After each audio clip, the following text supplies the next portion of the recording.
नमस्कार.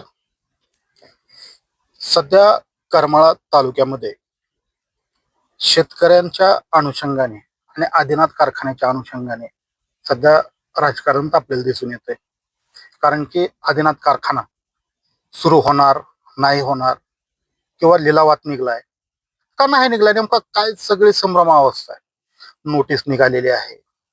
म्हणजे अनेक प्रश्नांची अशी उत्तरं प्रत्यक्षात मिळणं आता सध्या गरजेचं बनलेलं आहे.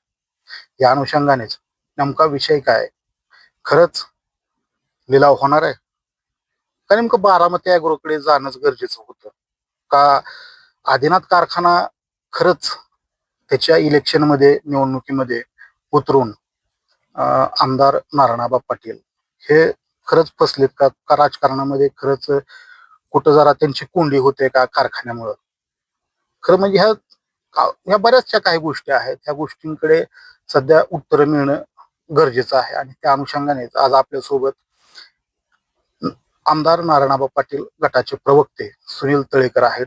ते ह्या जे काही प्रश्न आहेत जनतेचे आहेत आणि खरं तर ह्या प्रश्नांची उत्तरं मिळणं गरजेचे आहेत. ह्या अनुषंगाने ते आज आपल्यासोबत ह्या सर्व प्रश्नांची उत्तरं देण्यासाठी उपस्थित आहेत. तळेकर सर, नमस्कार. नमस्कार. तुम्ही खरंच खूप वेळात वेळ देऊन आज या ठिकाणी, म्हणजे आज तुमच्याच गाडीमध्ये आम्हाला इथं वेळ मिळालेला आहे तुमच्या बिझी शेड्यूल मधनं. खरं तर आदिनाथ कारखान्याचा लिलाव होणार आहे म्हणतात, नोटीस निघालेली आहे. नेमकं काय विषय काय, नेमकं काय याचं स्पष्टीकरण नेमकं मिळायला वाव नाहीये, नेमकं विषय काय? आदिनाथ सहकारी साखर कारखान्याची लिलावाची नोटीस निघाली हे वस्तुस्थिती आहे. परंतु ही लिलावाची नोटीस निघालेली असताना ही या अगोदरच्या संचालक मंडळांनी थकीत ठेवलेल्या कर्जापोटी निघालेली आहे. आमदार नारायणआबा पाटील यांच्याकडे कारखाना येऊन काही जेमतेम महिने झालेले आहेत आणि या अगोदरचा आपण इतिहासही जाणून घेतला पाहिजे. म्हणजे आमदार नारायणआबा पाटील यांच्या कालावधीमध्ये 1 रुपयाचंही कर्ज आदिनाथवर काढलं गेलेलं नाही. म्हणजे जो काही कर्जाचा डोंगर उभारला गेलाय तो पाठीमागच्या मंडळींनी उभारला गेलेला आहे, त्यांच्या चुकीच्या कारभारामुळे उभारलेला डोंगर आहे. आणि मग ही बँकेची सहज अशी प्रक्रिया आहे. या प्रक्रियेतून ते वसुलीपोटी नोटिसा काढतात, जप्तीची नोटिसा काढतात आणि त्याच अनुषंगानं या अगोदरही जप्तीची नोटीस निघालेली होती. त्यावेळेस सुद्धा विद्यमान आमदार संजय मामा शिंदे यांनी आणि त्यांच्या कार्यकर्त्यांनी तालुक्यातील एकूणच विरोधकांनी याच्याबद्दल फार मोठा गवगवा केला होता. परंतु आमदार नारायणआबा पाटील यांनी त्यावेळी सुद्धा ती जप्तीची नोटीस रद्द करून आणलेली होती. आणि मग काय झालेलं आहे की आपण आदिनाथचा इतिहास बघत नाहोत. खरं तर इतिहासाकडे बघितलं पाहिजे. 122 कोटीचा हा लिलाव आहे. मग 122 कोटी रुपयांचं कर्ज आदिनाथमध्ये ह्या 8-10 महिन्यातच उभारलं गेलंय का, त्याच्यावर बोजा चढला गेलाय का? ही प्रक्रिया कर्जाची आदिनाथ खाई डोंगरा म्हणजे त्या आदिनाथवर कर्जाचा डोंगर चढत असल्याची कालावधी हा 15 ते 16 वर्षाचा आहे. आणि या दरम्यानच्या काळामध्ये जे काही संचालक मंडळ अस्तित्वात होतं त्यांच्या कारभारामुळं, चुकीच्या निर्णयामुळं आदिनाथ आज ह्या अवस्थेला गेलेला आहे. मग आबांनी प्रामाणिक प्रयत्न केले, सभासदांनी आबांवरती विश्वास टाकला, आबांनी कारखान्यावर 1 रुपयाचंही कर्ज केलेलं नाही. कारखाना दुरावस्थेत आहे आणि तो जर त्यांचे वडील कर्मयोगी गोविंदबापू पाटील यांनी हा कारखाना त्यांच्या त्यागातून उभा केलेला कारखाना आहे. आणि त्यामुळे एक आस्थेचा प्रश्न आहे. आदिनाथ कारखाना हा माझ्या कुटुंबातलाच एक घटक आहे असं समजून जर ते प्रामाणिकपणे प्रयत्न करत असतील आणि त्याचं जर राजकारण विरोधक करत असतील तर ही अतिशय दुर्दैवी घटना आहे. खरं तर आदिनाथ कारखान्याच्या अनुषंगाने लिलावाची नोटीस निघाली, परंतु जे माझे आमदार संजय मामा शिंदे आहेत त्यांच्या सभेतील जो व्हिडिओ आहे तो सोशल मीडियावर फिरतोय की जिल्हा परिषद पंचायत समितीच्या निवडणुका झाल्यानंतर हे कारखाना विक्रीला काढतील, अशा प्रकारचे जो काही व्हिडिओ आहे तो सोशल मीडियावर मोठ्या प्रमाणात त्यांचे समर्थक आहेत ते फिरवताना दिसून येत आहेत. का आदिनाथ सहकारी साखर कारखाना लिलावात निघल हे स्वप्न संजय मामा शिंदे यांना वारंवार पडते. त्यांनी यासाठी मित्र म्हटलं की देव पाण्यात ठेवलेत की कधी एकदा आदिनाथ संकटात येतोय याची वाट माझे आमदार संजय मामा शिंदे बघतायत. आणि त्यांचे कार्यकर्तेही त्यांच्याच रे ओढतायत. जेऊरच्या यात्रेमध्ये तुम्हाला सांगतो एक जम्पिंग झपांग नावाचं एक खेळणं आलेलं होतं. त्याच्यावरती लहान मुलं उड्या मारतात. जितकी उडी जोरात मारेल तेवढ्या उंच त्यांची उडी जाते. ₹10 हा खेळ आहे. अगदी त्याप्रमाणे ज्या वेळेस लिलावाची नोटीस निघाली की हे 2-4 जे कार्यकर्ते आहेत संजय मामा शिंदे गटातले, ते लगेचच सोन्याचा दोर कधी निघणार, कारखाना लिलावात निघाला, असे म्हणत उड्या मारतात आणि काही थोड्या वेळानंतर त्यांचे पाय दुखतात, शांत बसतात. खरं तर बारामती ॲग्रोकडे कारखाना जाणार होता म्हटलं जातं, परंतु त्यावेळेस आबांनी त्यात हस्तक्षेप केला. जर बारामती ॲग्रोकडे कारखाना गेला असता तर कारखाना म्हणजे चांगल्या प्रकारे चालला असता, करमाळा तालुक्याची आर्थिक घडी बसली असते. अशा प्रकारचेही आपल्यावर आरोप करण्यात येतात की आबांनी यामध्ये हस्तक्षेप नव्हता करायला पाहिजे होता. तो कारखाना बारामती ॲग्रोकडे जाऊ द्यायला पाहिजे होता. नाही, मुळात बारामती ॲग्रोकडे कारखाना गेलेलं हा जनरल मीटिंग मध्ये झालेला विषय होता का? हा सभासदांना समजलेला विषय होता का? बरं, बारामती ॲग्रोकडे कारखाना जाण्याचा जो निर्णय घेतला गेला, तो कितपत सभासदांना माहितीये?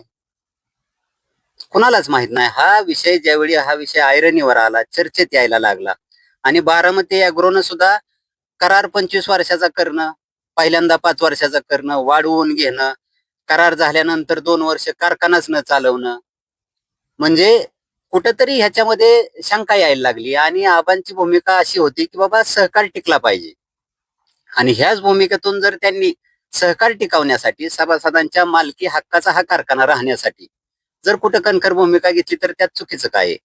कारण अगदी कारखान्याच्या स्थापनेपासून कित्येकानं बँकेची कर्ज काढून आपले दागिने विकून आदिनाचे शेअर्स घेतलेले आहेत. मग याची जाणीव ठेवून सहकार तर टिकला पाहिजे. ह्या भूमिकेतून आबांनी खासगी कारखाना भाडेपट्टी करारावर देण्याचं टाळलं आणि त्यावेळेस त्यांनी घेतलेली भूमिका योग्य होती. आणि मी वारंवार सांगतोय की आमदार नारायणआबा पाटील हे नेहमी जनतेचा विचार मनात ठेवून जनतेच्या जो काही कल आहे तो पाहूनच निर्णय घेतात.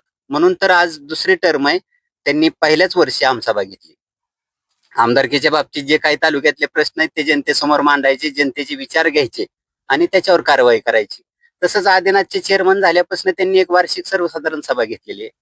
त्याच्यामध्ये हे जे मी ते आता जे काही याबाबत पाठपुरावा करतायत ते त्यांनी तिथं भाषणात सांगितलेलं आहे. म्हणून सभासद हे खरे मालक आहेत आणि सभासदांसमोर आबा कुठलीही गोष्ट लपवत नाहीत. मग हे जे काही बाकीचे बाजार भोंगेत बाहेरून कालवा करणारे हे त्या वार्षिक सर्वसाधारण सभेमध्ये हजर नव्हते, आमसभेमध्ये नव्हते. अनेक असे विषय आमसभेमध्ये त्यांनी प्रश्न टाकले, दहेगाव उपसा सिंचन योजनेचे पाईप का जाळले, अमुक का केलं. मग तिथं प्रत्यक्ष आमसभेत ही विचारायला मंडळी नव्हती. म्हणजे ह्याचाच अर्थ ह्यांना फक्त या गोष्टीचं राजकारण करायचंय. आमदार नारायणआबा पाटील ह्यांना कुठंच सापडत नाहीत. आणि सगळ्यात महत्वाचा मुद्दा मी तुम्हाला सांगतो की आमदार नारायणआबा पाटील यांचे महाराष्ट्राच्या राजकारणामध्ये आता त्यांची दुसरी टर्म आहे. स्वतःला ते संसदीय कारभाराचा म्हणजे ह्याचा एक विद्यार्थी समजतात किंवा मी अजून बरंच मला मोठ्या नेत्यांकडून शिकायचंय, इतर आमदारांकडून शिकायचंय. यामुळे ते अधिवेशनामध्ये बराच वेळ देतात. त्यांचे अगदी पवार साहेबांपासून मुख्यमंत्री देवेंद्र फडणवीस साहेबांपर्यंत सगळ्यांचे संबंध चांगले आहेत. या कारखान्याच्यासाठी केंद्रीय मंत्री नितीनजी गडकरी असू द्या, केंद्रीय राज्यमंत्री मुरलीधर मोहोळ, महाराष्ट्राचे मुख्यमंत्री देवेंद्रजी फडणवीस, आपले पालकमंत्री जयकुमारजी गोरे, चंद्रकांत दादा पाटील, ह्या सगळ्यांकडे ते जाऊन आलेत आणि आदिनाथ सहकारी साखर कारखान्याला कर्ज मिळावं, हा कारखाना सुस्थितीत यावा म्हणून त्यांनी अगदी मनापासून प्रामाणिक प्रयत्न केलेत. परंतु याच्या उलट काय होतंय की ही जी मंडळी कारखान्याच्या विरोधक, आमदार संजय मामा शिंदे असू द्या किंवा इतर असू द्या, ही मंडळी वरिष्ठ नेत्यांपाशी आता जात आहेत आणि आदिनाथला तुम्ही मदत दिली तर आमदार नारायणआबा पाटील हे आम्हाला आवरणार नाहीत. त्यांचं राजकारण हे अतिशय भक्कम होतंय, त्यांच्या राजकारणाचा पाया भक्कम होतोय, त्यांना कोणी हलवू शकत नाही. मग अशी त्यांची राजकीय दुकानदाऱ्या बंद व्हाव्यात म्हणून झारीतले शुक्राचार्य या करमाळा तालुक्यात कमी नाहीत. त्यांची नावं आम्ही वेळ आल्यावर उघडी पाडू. खरं तर आदिनाथ कारखान्याचा असा प्रश्न निघाला की करमाळा तालुक्यातील दुसरा एक महत्वाचा प्रश्न म्हणजे रिटेवाडी उपसा सिंचनचा जो विषय आहे तो एक विषय चर्चेला निघल्याशिवाय राहत नाही. यामध्ये खरं तर रिटेवाडी जे उपसा सिंचनचं जे नाव आहे ते बदलून कुठेतरी रिटेवाडी कुकडी उजनी उपसा सिंचन अशा प्रकारे मामांनी नाव केलं होतं. ते बदललं, परंतु परत आणखी तेच रिटेवाडी उपसा सिंचन अशा प्रकारे नाव झालं. ह्याच्यावरही बऱ्यापैकी राजकारण आपल्याला दिसून येते. आपली ही टीका होती. त्यांच्या काल जे शिंदे गटाचे प्रवक्ते आहेत अजित विघ्ने यांनी सुद्धा त्या रेटेवाडी उपसा सिंचनच्या अनुषंगाने त्याच्यावर भाष्य केलेलं दिसून येतंय. आता करमाळा पंचायत समितीचे उपसभापती अजितराव विघ्ने हे आमचे चांगले मित्र आहेत. त्यांनी या अगोदरच आमदार नारायणराव पाटील यांची कार्यशैली जवळून बघितली. मी हे तुम्हाला इथं का सांगतोय, तर आता ते आमच्या गटामध्ये यायला इच्छुक होते. त्यांनी कार्यकर्ते सोडले होते की बाबा मला आबांच्या गटामध्ये परत यायचंय, कारण त्यांना तिकडून उमेदवारी मिळायची शक्यता कमी होती. नंतर उमेदवारी मिळाली गेली की लगे बरोबर भाषा बदलली. म्हणजे त्यांना ते बोलावं लागतंय. मी म्हटलं ना की त्यांना बारामती अॅग्रोचे उपाध्यक्ष सुभाष गुळवे, आता सध्या उपसभापतीपद ज्यांच्या बरोबर ते शेअर करतायत त्या बागल गटाला, आणि स्वतः माझे आमदार संजय मामा शिंदेना, या तिघांनाही खुश करायची जबाबदारी त्यांच्यावर आहे. त्यामुळे ते असे खोटे नाटे आरोप करतायत किंवा काय, परंतु वस्तुस्थिती जर तुम्ही बघितली, संजय मामा शिंदे यांच्या कालावधीमध्ये त्यांनी नेहमी आपली आमदार पदाची जबाबदारी झटकायचं काम केलेलं आहे. रेटेवाडी उपसा सिंचन हा आमदार नारायणराव पाटील यांचा ड्रीम प्रोजेक्ट आहे. त्यांच्या संकल्पनेतून हा प्रोजेक्ट तयार झाला, हा शासन दरबारी दाखल केला गेला, आणि नंतर मग 5 वर्षामध्ये ह्या प्रोजेक्ट पूर्ण करायची खरी जबाबदारी कोणावर होती? तत्कालीन आमदार संजय मामा शिंदे यांच्यावरती. परंतु त्यांनी काय केलं की याच्यामध्ये पळवाट काढली, या योजनेला दुसरं नाव दिलं आणि एक वेगळाच सर्वे करायचं त्यांनी ही करून लोकांना, किंवा जी 40 गावं याच्याबद्दल आंदोलन करत होती रेटेवाडी संघर्ष समिती, त्यांना खेळवण्याचं काम केलं. म्हणजे हा सुद्धा प्रोजेक्ट तयार झाला तर हा सुद्धा आबांच्याच नावावर पडतोय, का तर त्याचे मुख्य प्रवर्तक आबा आहेत, म्हणून सुद्धा हा त्यांचा टाळून जाण्याचा प्रयत्न होता. असाच प्रकार त्यांनी हा जातेगाव टेंभुर्णी रस्त्याबद्दल केलेला आहे. हा मुळात मी खात्रीशीर सांगतो की हा जातेगाव टेंभुर्णी जो रस्ता आहे हा राज्य सरकारकडे होता. राज्य सरकारने याचे ठेकेदार वगैरे टेंडर निघालेले होते.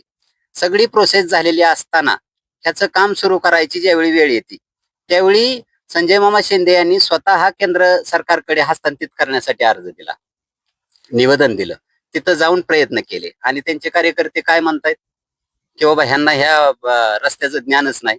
मग ह्या रोडवरती जातेगाव टेंभुर्णीचे हस्तांतरित केलाय केंद्राकडे, ही बॅनर संजय मामाचे कसे लागले गेले? त्या काळामध्ये ह्या रोडवरती बॅनर लागले गेले होते की आता केंद्राकडे मामांच्या प्रयत्नातून हस्तांतरित झालाय, बरोबर. म्हणजे मग कार्यकर्त्यांनाच आपला नेता काय करतो हे समजेना, असं मला तिथं वाटायला लागलेलं आहे. जे आता मगाही तुम्ही सांगितलं की पाईप जाळण्याचा जो मुद्दा आहे तो त्याच्यावर सुद्धा म्हणजे टीका होताना दिसून येते. नेमकं पाटील गटानेच ते पाईप जाळले, नेमकं काय सर्व राजकारण आता खूप जरा करमळ्याच, राज्याचं बोलण्यापेक्षा आता करमळ्याच जरा टोकाला येत चाललेलं आहे. दहेगाव उपसा सिंचन योजना 17 वर्ष रखडलेली होती. आमदार नारायणराव पाटील यांनी राज्यपालांनी जी 30 योजना कायमस्वरूपी बंद केल्या होत्या त्यावेळेस, त्या यादीमध्ये दहेगाव उपसा सिंचन योजनेचं नाव होतं. त्यावेळी आमदार नारायणराव पाटील हे सत्तेत होते. त्यांनी प्रयत्न केले, मुख्यमंत्र्यांना भेटले, मंत्र्यांना भेटले, राज्यपालांची भेट घेतली, आणि त्यातून दहेगाव उपसा सिंचन योजना बाजूला काढली, जी कायमस्वरूपी बंद करण्याचं, म्हणजे ज्या योजनेचं काम 50% किंवा त्याच्यापेक्षा कमी झाले त्या योजना कायमस्वरूपी बंद करा, असं राज्यपालांनीच त्यावेळेस घोषित केलेलं होतं. म्हणजे त्यामधून योजना बाहेर काढायची, त्याला कर्ज मिळवून घ्यायचं, ठेकेदारांना विश्वास द्यायचा, इथली कामं सुरू करायची, आणि 2 वर्षात नंतर आबांनी ही योजना कार्यान्वित केली. आता या योजनेचं आबांचं श्रेय कोणी हिरावून घेऊ शकत नाही. मग आबांनी योजना चालू केली, पाणी जरी आलं तरी लोक अर्ध श्रेय आबांनाच देतात. पूर्व भागामध्ये आपल्याला राजकीय मतदानच मिळत नाही. मग ह्या हेतूने त्यांनी, तुम्हाला सांगतो, दहेगाव उपसा सिंचन योजनेचं मागच्या 5 वर्षामध्ये वाट्याबोळ केला. जे पाणी आमच्या कालावधीमध्ये वडशिवणे तलावामध्ये आबांनी नेऊन पोचवलेलं होतं, ते पाणी इथं गोटीपर्यंत पोचवायला संजय मामांना मुश्किल झालेलं होतं. तुम्ही शेतकऱ्यांना विचारून बघू शकता. म्हणजे इतकी दुरावस्था त्यांनी दहेगाव उपसा सिंचन योजनेची केली. आणि आज मी तिला दहेगाव उपसा सिंचन योजनेचा आज मला वाटतं 100वा दिवस आहे. 100 दिवस झालं, ऐन उन्हाळ्यातही आता वडशिवणे चारीपर्यंत पाणी जाऊन पोचतंय. मग हे संजय मामांच्या काळात का झालं नाही, हा एक सवाल आता शेतकरी करतायत ना. त्यामुळे दहेगाव उपसा सिंचन योजनेचं कुठंतरी पाईप जाळाले, तो पोलीस स्टेशनचा चौकशीचा भाग आहे. चौकशी करतील, जो आरोपी आहे त्याला पकडतील. तुमचे हात धरले नाहीत ना, आंदोलन करण्यापासून रोखलंय का, केस करण्यापासून रोखलंय का? मग उगच्या उगच तुम्हाला सांगतो पाटील गटावरती आरोप करायचे ह्यांच्याच कार्यकर्त्यांनी केले असतील. म्हणजे तुम्ही माढा तालुक्यात काहीही करायचं, तुमच्या कालावधीमध्ये तुम्ही आमदार असताना तिथं लोकांचे खून पाडतायत. म्हणजे एक तुम्हाला सांगतो एक अतिशय गंभीर अशी बाब आहे ही. एक उर्दू मध्ये शेर आहे, तुम कत्ल भी करो खुलेआम, हम आह भी करे तो हो बदनाम. म्हणजे ह्यांच्या कालावधीमध्ये खून पडले तरी काही नाही, आणि आमच्या इथं आ जरी केलं तरी आम्ही बदनाम. म्हणजे नारायणआबा पाटील यांना गुंड आहे असा शिक्का वारंवार त्यांच्यावर बिंबवण्याचा प्रयत्न करमाळा तालुक्यामध्ये यापूर्वी झालेला आहे. परंतु या सगळ्याला तोंड देत 30 वर्षाचा संघर्ष करून हा माणूस 2 वेळा आमदार होतोय. म्हणजे किती आरोप आमच्यावरती करायचे ह्याला सुद्धा कुठतरी लिमिट असतं. खर तर यामध्ये आता राजकारणाचाच विषय आहे म्हटलं की करमाळा पंचायत समितीकडे जसं आपण वळतोय त्या ठिकाणी सुद्धा पाटील गटाचे जे काय सध्याचे पदाधिकारी निवडून गेलेले आहेत त्यांनी त्या ठिकाणी महापुरुषांचे फोटो प्रतिमान आहेत म्हणून त्यांनी छत्रपती शिवाजी महाराज आणि विश्वरत्न डॉक्टर बाबासाहेब आंबेडकर यांच्या प्रतिमा त्या ठिकाणी नेऊन लावल्या. त्या अनुषंगाने सुद्धा कुठेतरी त्याकडे राजकीय स्टंट म्हणून बघायचं का नेमकं कसं काय? नाही. आता महापुरुषांचा आदर करणं, त्यांच्या विचारांची जोपासन करणं, त्यांच्या विचारांचं अनुकरण करणं हा एक अतिशय प्रमुख प्रत्येकाच्या जीवनातला एक भाग आहे. आज आपण कालच महात्मा फुलेंची जयंती झाली की ज्यांनी शेतकऱ्यांचा आसूड लिहिला. बरोबर आहे, शेतकऱ्यांसाठी आपले विचार मांडण्यासाठी महात्मा फुले असू द्या, भारतरत्न डॉक्टर बाबासाहेब आंबेडकर असू द्या, ह्यांनी आपली अख्खी आयुष्य घालवली एक विचार रुजवण्यासाठी. आणि त्यांचे विचार, त्यांच्या फोटोपासून प्रेरणा, त्यांच्या पुतळ्यापासून प्रेरणा जर पुढच्या पिढीला मिळत असेल आणि ती जर तुम्ही देऊ शकत नसाल राज्यकर्ते म्हणून, तर अतिशय गंभीर बाब आहे. खरं तर त्यांच्याच विचारावरती हा महाराष्ट्र चाललेला आहे. आपण म्हणतो ना, शाहू फुले आंबेडकर आणि छत्रपती शिवाजी महाराज ह्यांच्या विचाराची संगत किंवा ह्यांच्या विचाराला तुम्ही किती पालन करताय, ह्यांच्या विचाराला तुम्ही किती अभिवादन करताय, हे या गोष्टीतून दिसतं. म्हणून आमचे जे काही कार्यकर्ते असतील, माझे आजी माजी पदाधिकारी असतील, ह्यांनी पंचायत समितीमधल्या प्रतिमांचा जो मुद्दा उचलला, मला एवढंच तुम्हाला सांगायचंय की गेल्या 5 वर्षामध्ये आपल्या करमाळा तालुक्यामध्ये ज्या माणसानं भारताची राज्यघटना लिहिली, सर्वसामान्य माणसाला न्याय दिला, भारताची राज्य व्यवस्था निर्माण केली, कायदे निर्माण केले, एक महामानव म्हणून त्यांच्याकडे बघितलं जातं. आज 280 देशांमध्ये आदराने डॉक्टर बाबासाहेब आंबेडकरांकडे बघितलं जातं. त्या आंबेडकरांची जयंती असताना मागच्या 5 वर्षामध्ये आमदार साहेबांनी किती वेळा येऊन पुतळ्याला अभिवादन केलं, ह्याचाही तुम्हाला सांगतो, पत्रकार म्हणून तुम्ही थोडासा विचार करावा. त्याच्या काही क्लिप असतील, फोटो असतील तर ते व्हायरल करा. फक्त नाव घेऊन किंवा इतर गोष्टी करून राजकारण चालत नसतं. त्यांचे विचारही आपल्याला अंगात बिंबवावे लागतात असं मला वाटतं. आणि मला मागाशी आदिनाथचा विषय राहिलेला आहे. मला एक सांगायचंय की आदिनाथ सहकारी साखर कारखाना हा बंद राहावा म्हणूनही काही प्रयत्न मंडळी करतायत. कारण आदिनाथ जर सुरू झाला तर त्याचा परिणाम मकाईवर होतो, आदिनाथ सुरू झाला तर त्याचा परिणाम कमलाईवर होतो, आदिनाथ सुरू झाला तर त्याचा परिणाम विठ्ठल शुगरवर माड्यातल्या होतो. म्हणून बरीच मंडळीत मी पाठीमागही म्हणलंय की आदिनाथचं भाडेपट्टी कराराचं 3रं टेंडर कोणाचंय त्याचं नाव बाहेर काढा. म्हणजे ह्या माणसांना खरं तर आदिनाथ विकत घ्यायचा आहे. सत्तेवर जर संजय मामा शिंदे आदिनाथच्या आले असते तर 8च दिवसात त्यांनी आदिनाथ स्वतःच्या खाजगी करून घेतला असता, असा माझा दावा आहे. ह्याच्याबद्दल त्यांनी उत्तर द्यावं. कारण कारखाना विकायची, कारखाना खाजगीकरण करायची, नावं बदलायची, ही तुम्हाला सांगतो शिंदे बंधूंची सवय आहे. आणि ती सवय करमाळा तालुक्यामध्ये माडा पॅटर्नचं राजकारण चालणार नाही, हे मी तुम्हाला वारंवार सांगतो. आणि आमदार नारायणआबा पाटील यांच्याबद्दल असं झालंय की आपण आता जरी मताची आकडेवारी काढली तरी करमाळा तालुक्यामध्ये आमदार नारायणआबा पाटील हे इतरांपेक्षा अधिक जास्त मतांनी पुढे आहेत. त्यामुळं मध्ये झालेल्या जिल्हा परिषद पंचायत समिती निवडणुकीमध्ये आमच्या विजयी उमेदवारांची संख्या बघू नका, पडलेल्या मतांची टक्केवारी जर बघितली तर आम्ही करमाळ्यामध्ये आमदार नारायणआबा पाटील हे स्वतःचा जनाधार टिकवून आहेत.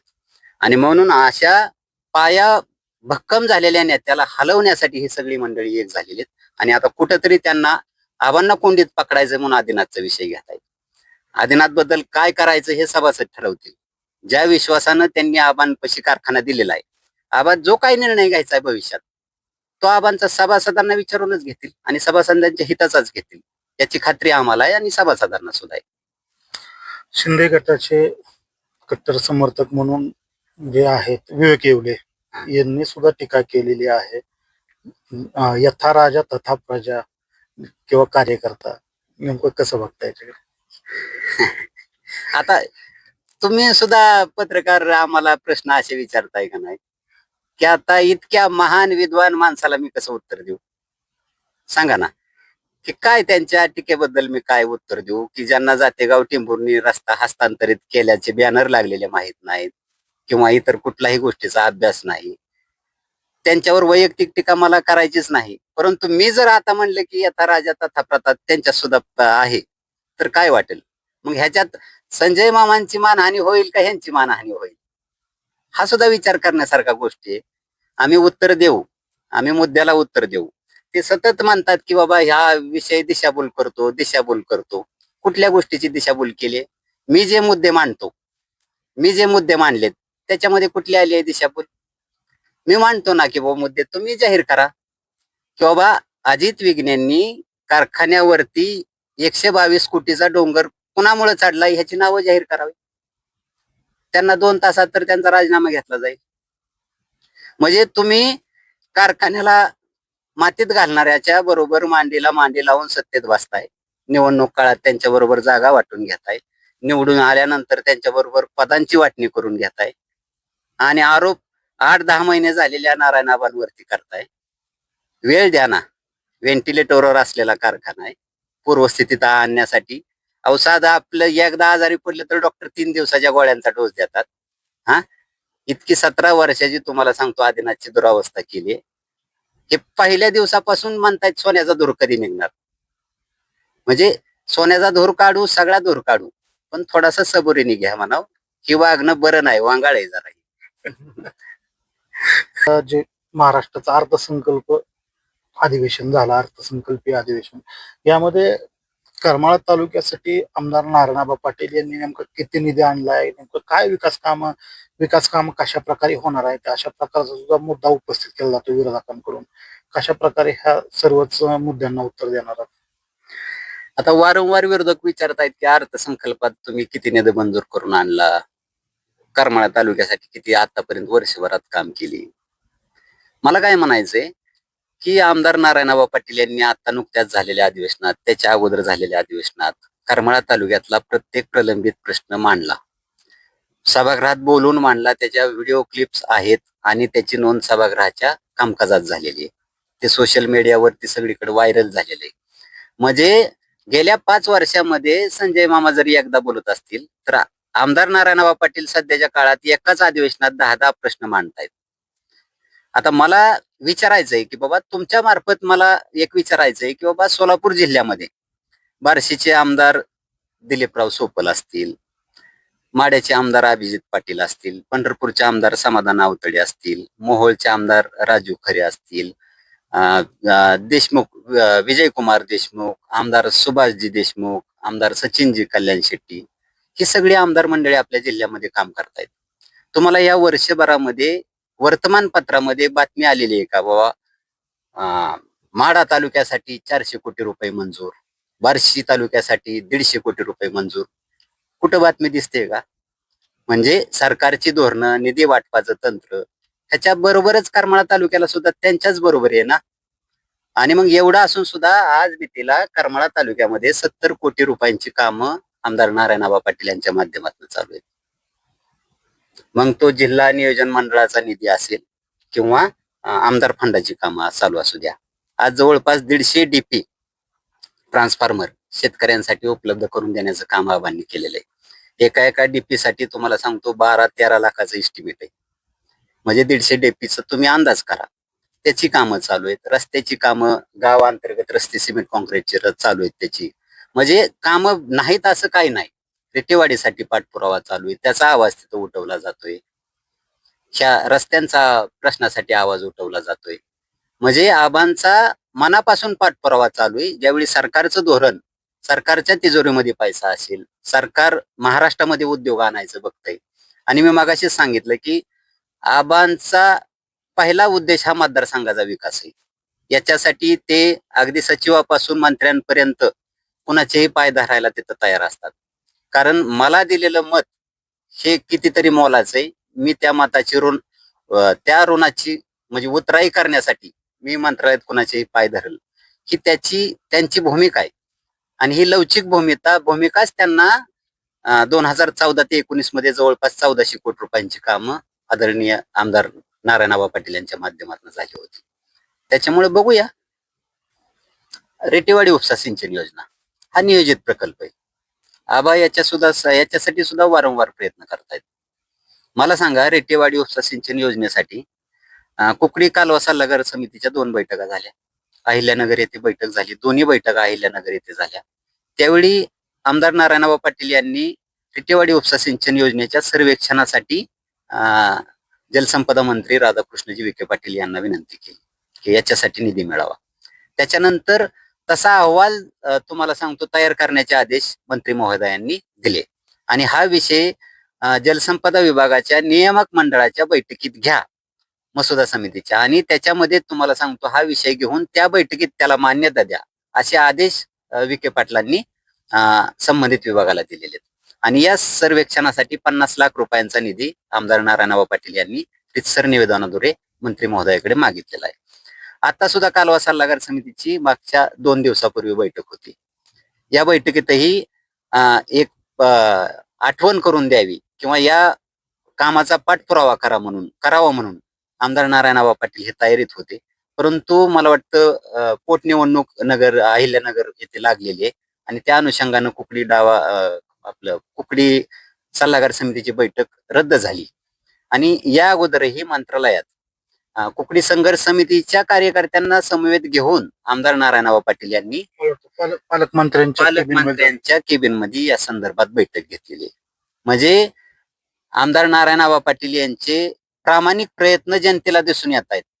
फक्त विरोधकांच्या डोळ्यावरती काळा चष्मा आहे, तो निघला पाहिजे. राजकारण ते राजकारण करतायत. खरं तर ह्या बाबतीत राजकारण करायला नाही पाहिजे, परंतु आता हाती काहीच उरलं नाही ना, भविष्यातही सांगता येत नाही. नारी शक्ती वंदन कायदा लागू झाला तर मतदारसंघाची पुनर्रचना आहे. दुकानदाऱ्या उडणार आहेत बऱ्याच जणांच्या. छत्तीसगाव काय सांगता येत नाही. कुठला मतदारसंघ कधी तयार होईल हे सांगता येत नाही. म्हणजे अशी एक चर्चा आहे, राष्ट्रीय चॅनलवरती असलेली चर्चा आहे. मग ह्या अनुषंगानं पुढच्या राजकारणाचं काय होणार आहे हे सांगता येत नसून, म्हणून आपापले गट टिकवण्यासाठीची त्यांची धडपड आहे. आणि ह्या धडपडीमधूनच त्यांनी सत्ताधारी आमदारांनाच टार्गेट करायचं एवढं ठरवलेलं आहे. जिल्हा परिषद पंचायत समितीच्या निवडणुकीमध्ये सुद्धा तुम्ही 3-4 एकत्र होऊन आबांना कुंडीत पकडायचा प्रयत्न केला. आता सुद्धा तेच करताय आदिनाथच्या बाबतीत, परंतु त्यांना यश येणार नाही, हे मी तुम्हाला खात्रीशीर सांगतो. तर नक्कीच हे होते पाटील आमदार नारायणआबा पाटील गटाचे प्रवक्ते सुनील तळेकर, ज्यांनी खरं तर आपण सुरुवातीलाही सांगितलं की अनेक प्रश्न आहेत आणि त्या प्रश्नांची उत्तरं मिळणं गरजेचं आहे. आणि या उत्तर म्हणजे ते प्रश्न तरी कोणते, रेटेवाडीचा असेल, आदिनाथ कारखाना असेल, किंवा जातेगाव टिंबुर्णी हा महामार्ग असेल, इतर अनेक असे काही प्रश्न आहेत जे प्रलंबित प्रश्नांची उत्तरं मिळणं किंवा ज्या काही विरोधकांकडून टीका होत आहेत त्या टीकांची उत्तरं मिळणं आणि जनतेच्या मनातील नेमके काय प्रश्न आहेत आणि त्या प्रश्नांची उत्तरं मिळणं हे अपेक्षित होतं. आणि त्या अनुषंगाने आज संघर्ष सोलापूरच्या माध्यमातून जे पाटील गटाचे प्रवक्ते आहेत सुनील तळेकर यांनी ह्या सर्वच प्रश्नांना, ह्या टीकांना त्यांच्या भाषा शैलीमध्ये उत्तरं दिलेली आहेत.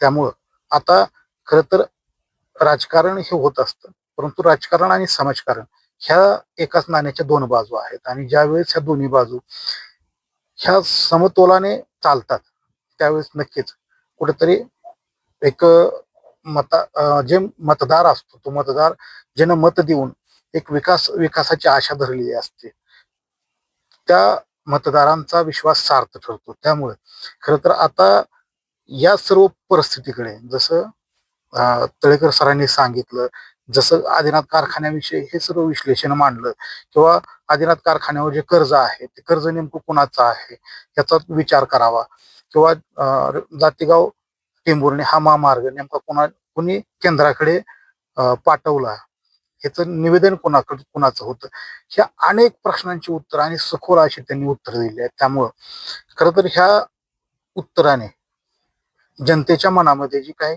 संभ्रमावस्था होती ही खरंच निघणार का हे पाहणं सुद्धा गरजेचं असणार आहे. आणि ज्या प्रकारे तळेकर सरांनी आव्हान केलेलं आहे की त्यांनी काही प्रश्न उपस्थित केलेले आहेत की त्यांनी आदिनाथ कारखान्यावर कुणाचं कर्ज आहे, कुणाच्या काळामध्ये झालेलं आहे काय, हे उपसभापती अजित विघ्ने यांनी त्याची लिस्ट काढावी आणि जनतेसमोर दाखवावी अशा प्रकारचं आव्हान केलेलं आहे.